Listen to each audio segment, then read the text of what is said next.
సీతాకోక చిలకల అలీ గారికి యమలీల అలీ గారికి బాగా తేడా కనిపించింది. ఎలా ఉంది సీతాకోక చిలకలు, ఎలా ఉంది మీకు అప్పుడు? సీతాకోక చిలుకలు అంటే అదొక ఒక ట్రెండ్ అండి ఆ సినిమా. నిక్కరా అది అది నిక్కరు ఆ సినిమా చేస్తున్నప్పుడు సినిమా షూటింగ్ అంతా అయిపోయిన తర్వాత అయ్యో అప్పుడే అయిపోయిందా అని యూనిట్ మొత్తం ఇడిచింది. ఓకే. ఎందుకంటే దాదాపు 35 days ఉండిపోయాం ఒక ఫ్యామిలీ మెంబర్స్ లాగా. అప్పుడే అయిపోయిందంటే ఇంకా ఉంటే బాగుండేది అని ఇంకా ఆ కష్టానికి ఫలితం ఆ సీతాకోక చిలుక అవార్డు. ఓకే. ఆ నవ్వుల రేడి ఈరోజు ఇలా మళ్ళా 53వ చిత్రం ఈరోజు హీరోగా మీరు. 53వ చిత్రం. సినిమా టైటిల్ ఏమనుకున్నారు? పండుగాడి ఫోటో స్టూడియో. వీడు ఫోటో తీస్తే పెళ్ళి అయిపోద్ది. ఓకే. ఇది ఫోటో తీస్తే పెళ్ళి అయిపోతుంది. అయితే ఫోటోలు తీస్తున్నారు, అయితే మీరు ఫోటోలు తీస్తున్నారా? ఎగ్జాక్ట్లీ. ఎందుకంటే యాక్చువల్గా మన ఆంధ్రాలోనే మొత్తం మూవీ తీయాలని దిలీప్ రాజా గారని డైరెక్టర్, తెనాలి బేస్ ఆయన గతంలో టీడీపీకి సంబంధించిన యాడ్స్ కొన్ని తీశారు.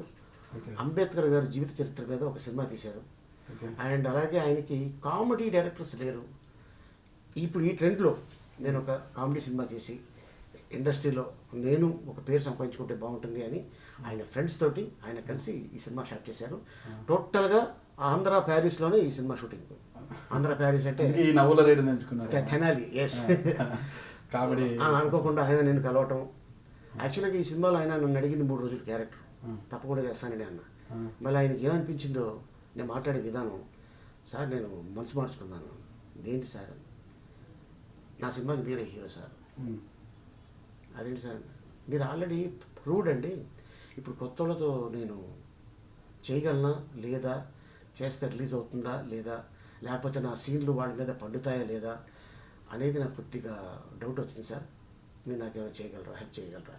మళ్ళీ సార్, మీ డైరెక్టర్, నేను యాక్టర్, మీరు పిలిస్తే ఎందుకు రావు, తప్పకుండా వస్తాను, నాకు కథ చెప్పండి. నేను ఆయన కథ చెప్పాడు. మీరు నా పాటలు వినండి అన్నాడు. నేను పాటలు విని షాక్ అయిపోయాను. శ్రేయ ఘోషల్ తోటి బాంబే వెళ్ళి పాడించుకున్నాను పాట ఆయన. అండ్ యజమాన్ అని మ్యూజిక్ డైరెక్టర్, ఇళయరాజా గారి దగ్గర అసిస్టెంట్, ఆయనతో మ్యూజిక్ చేయించుకున్నారు. చాలా బాగున్నాయి. ఇటీవల మధ్యకాలంలో అరకులో ఒక సాంగ్ తీసాం, వైజాగ్లో ఒక సాంగ్ తీసాం. ఇటీవల అరకు కూడా వెళ్ళారు. సో ఆ 2 సాంగులు అయిపోయినాయి. ఇక్కడ ఒక సాంగ్ తీసాం, మీది తెనాలి మాది తెనాలి అని ఒక పాట ఉందా? అందుకే తెనాలి. మీది తెనాలి అంటే ఈ డైరెక్టరు గోల్ ఏంటంటే, మనకు ఏదైనా కాలువలు, పిల్ల కాలువలు, పెద్ద పెద్ద కాలువలు కావాలంటే కేరళ వెళ్ళిపోతాం. ఎందుకు అంత దూరం వెళ్ళి చేసుకోవాలి, మనకు ఉంది కదా ఇక్కడ. నా ద్వారా ఆ స్క్రీన్ మీద తెనాలి అబ్బా బాగున్నాయి లొకేషన్స్ అని చెప్పుకుంటే చాలు. అందుకోసం నేను సినిమా అంతా ఎక్కడే తీస్తున్నాను. అండ్ ఇంకోటి ఏంటంటే, అమరావతి చరిత్రలో ఫస్ట్ సినిమా ఇది అవుతుంది. ఓకే. అంటే మనం ఉన్నా లేకపోయినా అమరావతి రాష్ట్ర విభజన వచ్చిన తర్వాత ఈ సినిమా, అప్పుడు చెప్పండి, ఇప్పుడు తెలుగు సినిమా అంటే ఇది ఫస్ట్ అంటాం మనం, ఆలమార అంటాం. ఆలమార అనే సినిమా వచ్చింది. సో ఇప్పుడు అమరావతి హిస్టరీలో ఈ సినిమా అలా ఉండిపోద్ది. అంటే మా ప్రయత్నం మేము చేస్తున్నాము. ఇక పైవాడిది ఎవరు నటిస్తున్నారా హీరోయిన్? కొత్త అమ్మాయి, కన్నడ అమ్మాయి, కర్ణాటక నుంచి వచ్చింది. ఆల్రెడీ అమ్మాయి 2 సినిమాలు చేసింది కన్నడలో. తర్వాత ఇక మిగతా ఆర్టిస్టులు వినోద్ కుమార్ గారు, అన్నపూర్ణమ్మ గారు, సుధా గారు, శ్రీలక్ష్మి గారు, జీవా గారు, బాబుమోహన్ గారు, చిత్రం సీను. మన పులివెందులు వెళ్ళినట్టున్నారు మీరు. అది పోసాని కృష్ణమురళి గారి డైరెక్షన్లో యాక్ట్ చేస్తాం. నేను, బాబుమోహన్ అన్న, కృష్ణ భగవాను, గౌతమ్ రాజు, హేమ. ఓకే. మొత్తం అది వేరే మూవీ. ఆయన డైరెక్షన్ అది. అది ఆ షూటింగ్ కూడా అయిపోయింది, వచ్చాం. ఓకే. ఒకసారి అలీ గారు మీ కుటుంబ నేపథ్యం గురించి చెప్తారు. ఎందుకంటే ఇక్కడ కన్ఫ్యూజన్ ఉంటుంది, మీది గుంటూరా రాజమండ్రి అని చాలా మందికి నేను ఉంటారు. పుట్టింది రాజమండ్రి. రాజమండ్రి టౌనేనా? టౌన్. ఓకే. నేను పెరిగింది నా age of 8 years బాయ్ని.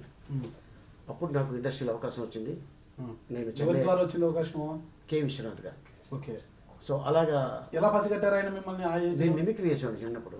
Sholay dialogues mimicry చేస్తుంటే స్టేజ్ మీద ఆయన నన్ను పిలిచి, అరే నువ్వు బాగా హుషారుగా ఉన్నావు, ఆ సినిమా నాకు చేస్తావా అన్న. ఎందుకు చేయడే ఇంత చేస్తాం కదా అన్న.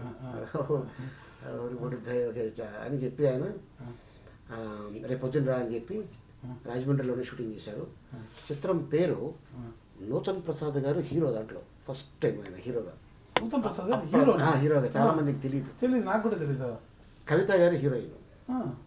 ఆ సినిమాతోనే ఆవిడ హీరోయిన్ అయ్యారు. నూతన్ ప్రసాద్ గారు హీరో. కె విశ్వనాథ్ గారు డైరెక్షను, డివిఎస్ రాజు గారు బ్యానర్, ఆయన రాజమండ్రి. పెద్ద బ్యానర్. అయితే ఆ షూటింగ్ అంతా తీసింది రాజమండ్రి చుట్టుపక్కల మొత్తం అంతా. దాంట్లో గోకిన్ రామారావు గారు రమాప్రభ గారికి కొడుకు వేషం, చాలా చిన్నోడిని. సాక్షి రంగారావు గారు ఎత్తుకొని స్కూల్కి తీసుకెళ్ళే క్యారెక్టర్ అనమాట. కృష్ణుడి గారు అబ్బాయి అంటే కింద కూర్చోరు, మీరు లెగిసి కుర్చీ ఇస్తే బాబు గారు దాంట్లో కూర్చుంటారు అని దాంట్లో కూర్చోబెడితే హీరోయిన్ వచ్చి తిట్టడం. ఏమైనా హెచ్రెడ్డి గారు అబ్బాయి అయితే ఆయన పెద్ద పుడింగ్ ఏంటి, అందరిలాగే 2 కాళ్ళు 2 చేతులు ఉన్నాయి కదా, అలాగే కాదు, పంతులు గారికి ఆ కుర్చీ ఇవ్వండి, ఆయన టీచరు సరస్వతి పుత్రులు వారు, వారిని అక్కడే కూర్చోబెట్టాలి, మనకి ఎందుకు కూర్చోవాలి అని చెప్పేసి కూర్చోబెట్టి పెడుతుంది. అప్పుడు ఈ అమ్మాయి దగ్గర మంచి టాలెంట్ ఉంది అని ఊరు ప్రెసిడెంట్గా అమ్మాయిని చేస్తారు.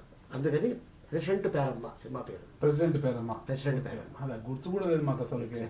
మీ మొదటి సినిమా? ఆ సినిమా నాకు మొదటి సినిమా. తర్వాత హునాది రాండు. ఓకే. తెర మీదకి వచ్చింది సినిమా మీదే, అదేనా? అదే ప్రెసిడెంట్ పేరమ్మ. ఓకే. తర్వాత దేవుడు మావయ్య. తర్వాత ఇంక అక్కడి నుంచి చైల్డ్ ఆర్టిస్ట్గా ఒక 100 సినిమాలు, అంటే సీతాకోక చిలుక తర్వాత 150 సినిమాలు వచ్చేసి. సీతాకోక చిలుక ఎన్నో సినిమా? 7th movie. 7వ సినిమా. 7వ సినిమాకే చాలా పండిపోయినారు మీరు. 7వ సినిమా అంటే అప్పటికి ఇంకా లేదు, అప్పటికి ఇంకా చిన్నపిల్లండే, అయినా కూడా చాలా బాగుంది దాంట్లో. మా నాన్నగారు వచ్చేవారు షూటింగ్కి నాతో పాటు. ఓకే. సో ఏంటంటే ఇక ఫ్యామిలీ అక్కడ ఉన్నారు, రాజమండ్రిలో ఉన్నారు, మేము చెన్నైలో ఉండిపోతే బాగోదని చెప్పేసి ఇక ఏం చేసేవారంటే ఆ ప్రొడ్యూసర్కి రిక్వెస్ట్ చేసేవారు, సార్ మా అబ్బాయిని మీ ఇంట్లోనే పెట్టేసుకోండి, హోటల్లో వద్దు, ఒకడే ఉండలేడు, షూటింగ్ అయిపోయిన తర్వాత అక్కడ ట్రైన్ ఎక్కించాను, వాడు అక్కడ దిగిపోతారు అని చెప్తే ట్రైన్ ఎక్కించేవారు. నేను రాయమండ్రి దిగి ఇంటికి వెళ్ళిపోయాను. మరి గుంటూరులో ఎలా పెరిగారు మీరు? గుంటూరులో నేను చాలా కాలం, అంటే నా సర్కిల్లో నా ఫ్రెండ్స్ చాలామంది గుంటూరే. నేను గుంటూరులో ఒక 4 సంవత్సరాలు గుంటూరులోనే ఉన్నాం, తరచుగా వెళ్ళేవాళ్ళం మేము. ఆ వెళ్ళటంలో చాలామంది నాది గుంటూరు అనుకుంటారు. అండ్ గుంటూరులో ఫ్రెండ్స్ ఎక్కువ, సర్కిల్ ఉంది, అభిమానించే వాళ్ళు చాలామంది ఉన్నారు. సో దానికోసం ఒకవేళ అవకాశం వస్తే నేను ఇలాగా గుంటూరు నుంచి చేస్తానని చెప్పేసి చెప్పాను. అంతే, గుంటూరు గతంలో.